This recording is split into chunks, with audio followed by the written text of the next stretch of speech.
Sumatera Barat. Mungkin menanggapinya seperti apa, Bang? Ya kan, gue udah bilang beberapa kali gue menangani perkara intoleransi ya terkait dengan kaum minoritas. Kan kaum minoritas terus nih yang ditekan ini. Contoh nih, ini kan lai gue ini kan orang Kristen nih. Iya. Ini juga pengacara di kantor hukum gue nih, Lai Maruli Tua Siri Moringo Sarjana Hukum. Beliau juga kan orang Kristen. Ini juga orang Kristen, gitu loh. Jadi ada beberapa orang Kristen di kantor gue. Karena kami ini menganut perbedaan ya, kebinekaan, jadi kami tidak setuju dengan adanya masalah tersebut. Karena apa? Karena sangat merobek hati kami yang mencintai NKRI, Negara Kesatuan Republik Indonesia, yang mencintai kebinekaan. Bang, tapi maksudnya hal-hal seperti ini tuh kenapa selalu terjadi di Indonesia gitu, Bang? Kalau Menteri Agamanya saya jamin tidak terjadi. Ya, saya akan tekankan agar polisi tegas menghukum mereka dan tidak ada damai. Kalau Menteri Agamanya saya saya jamin itu. Saya jamin 1000% kalau saya Menteri Agamanya tidak akan ada lagi intoleran. Saya akan tangkap, saya akan kejar mereka sampai ke pelosok. Bang, tapi kalau dilihat dari video tersebut kan cukup mengkhawatirkan ya, Bang, mengingat di situ juga ada beberapa anak kecil juga yang diusir dari rumah doa gereja itu. Itu gitu. udah berkali-kali terjadi. Selalu ada anak kecil yang melihat dan menyaksikan masalah ini. Ini masalah besar loh. Pak Prabowo itu harus tegas. Menteri Agama yang kemarin mencium Paus Paulus itu di Istiqlal atau di mana itu harus turun tangan. Mana komentarnya? Menteri Agama jangan sampai kayak macan ompong masalah ini urusan beliau. Kalau Menteri Agama nggak sanggup, berikan saya. Saya cinta dengan toleransi. Saya akan menjadi Menteri Agama dan saya akan kejar siapapun yang menghalang-halangi orang beribadah. Bang, kalau dari Abang sendiri, menurut Abang nih, analisis Abang sebagai praktisi hukum, apa sih yang mengakibatkan orang itu melakukan tindakan intoleransi seperti itu gitu, Bang? Ya, tapi rata-rata itu kan maksudnya orang-orang yang mayoritas ya terhadap karena minoritas. karena kasus intoleran yang ada di Indonesia ini selalu ujung-ujungnya damai, dan yang lebih parah lagi yang berusaha mendamaikan itu adalah pejabatnya dengan menjanjikan uang dan lain-lain. Nah, makanya saya bilang dari sini nggak selalu benar. Pejabatnya kadang-kadang tuh turun tangan ngasih duit. Kayak kemarin di Jawa Barat kan KDM ngasih duit 100 juta, damai begini-gini. Akhirnya apa? Orang kalau udah KDM turun kan polisi merasa, wah kayaknya ada sinyalmen nih dari pejabat agar damai lagi. Sebenarnya damai itu nggak boleh begitu. Damai itu harus benar-benar ditegakkan hukum itu, harus dipenjara orang-orang yang. Kalau menurut Abang nih, cara penyelesaian KDM kemarin itu salah atau seperti apa, Bang? Ya nggak salah juga, kan beliau kan namanya dia pejabat publik, maunya damai, kondusivitas kan. Ya.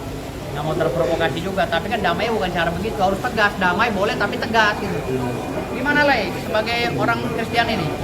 Coba Ya nilai, mungkin gimana, Abang kan sebagai praktisi hukum juga melihat orang Sumatera itu yang tadi yang kemarin itu ada kasus intoleransi lagi gitu. Mungkin seperti apa, Bang, melihatnya, Bang? Ya kalau saya sih selaku pengacara ya sangat menyayangkan hal itu ya. Karena apa? Karena kan kita kan negara hukum, negara Pancasila. Di dalamnya kan semua agama ada dan itu resmi.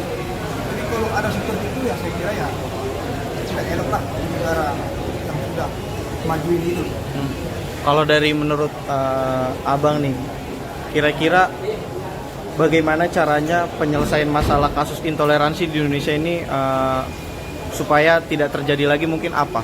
Ya kembali lagi kepada pimpinan tertinggi presiden harus menertibkan di bawah. Nah, dan juga harus ada juga kita sebagai warga negara Indonesia ya adalah apalagi kita harus tegas harus menghargailah, ya kan? Kalau dari Bang Firdaus mungkin seperti apa, Bang? udah saya itu aja solusinya, saya jadi Menteri Agama. Iya. Udah saya pecat-pecatin semua tuh yang nggak benar. Ya, yang di Menteri Agama yang nggak peduli dengan kasus ini. Ini harus ditegaskan loh ini. Ini karena berulang-ulang terus, udah ratusan kali kejadian itu. Masalahnya dan yang korban itu kaum minoritas.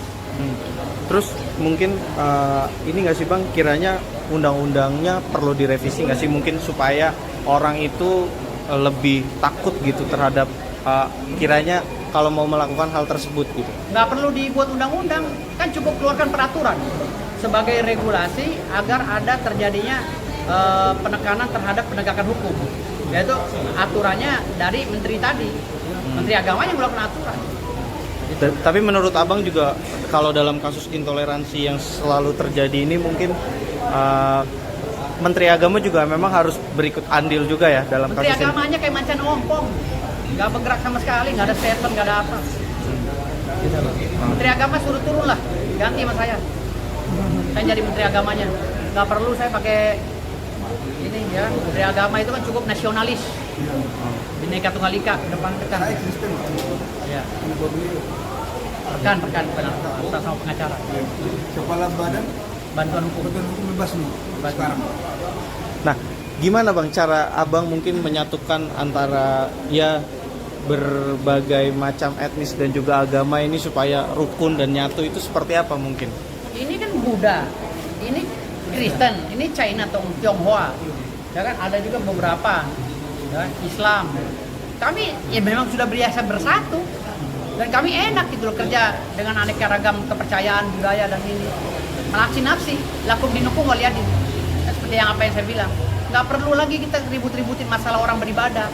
Syukur masih ada yang mau beribadah. Orang zaman sekarang banyak komunisnya kok. Komunis ilegal. Ya kan? Komunis yang terselubung. Gitu. Bang, dalam Beragama tapi nggak beribadah. Oke. Dalam kasus yang di Padang itu kan sekarang sudah dilaporkan polisi juga ya, sudah ditetapkan 9 tersangka. Mungkin seperti apa, Bang? Jadi tetapkan 9 tersangka, ujung-ujungnya damai juga, sama kayak yang di Tangsel saya urus, sama juga kayak yang di mana itu. Tetap aja ujung-ujungnya di oyak-oyak penyidiknya, ujungnya damai kan? Dengan alasan kalau nggak damai katanya akan ada perpecahan agama. Harus tegas lah, ada pecahannya tangkap lagi. Siapa yang ngomong gitu? Orang agama nggak pecah kok. Atau ada yang hembuskan isu begitu, saya tangkap, saya kejar. Nggak ada cerita itu. Urusan agama itu sakral di Indonesia. Tapi kalau menurut Abang, maksudnya kalau dalam kasus intoleransi itu patut nggak sih orang-orang tersebut nih, para pelaku ini harus dihukum berat gitu, Bang?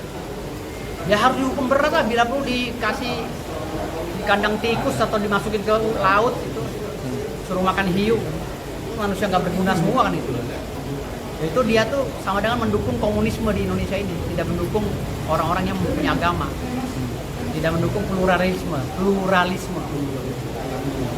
Bang, terakhir mungkin ada pesan nggak sih untuk para pelaku intoleran ini? Mungkin bahasa kecaman Abang nih supaya para pelaku ini nanti nextnya tidak akan mengulangi kesalahan-kesalahannya lagi atau tidak Pelaku terulang ini, lagi. pesan saya, kalian beragama boleh tapi jangan menjadi hakim atau Tuhan, ya, atau malaikat. Seakan-akan kalian paling jujur. Kalian tuh belum mati, ya, belum melihat surga itu kayak apa, ya. Jadi keyakinan kita berdasarkan kitab masing-masing. Jadi jangan sok suci, jangan sok benar, karena belum ada orang yang mati yang melihat surga langsung. Dan masa hisab itu belum ada. Nanti di yaumil akhir baru ada hisab. Jadi jangan sok benar, jangan sok suci. Udah itu aja. Kalau dari Abang mungkin apa, Bang? Pesannya untuk para pelaku intoleransi?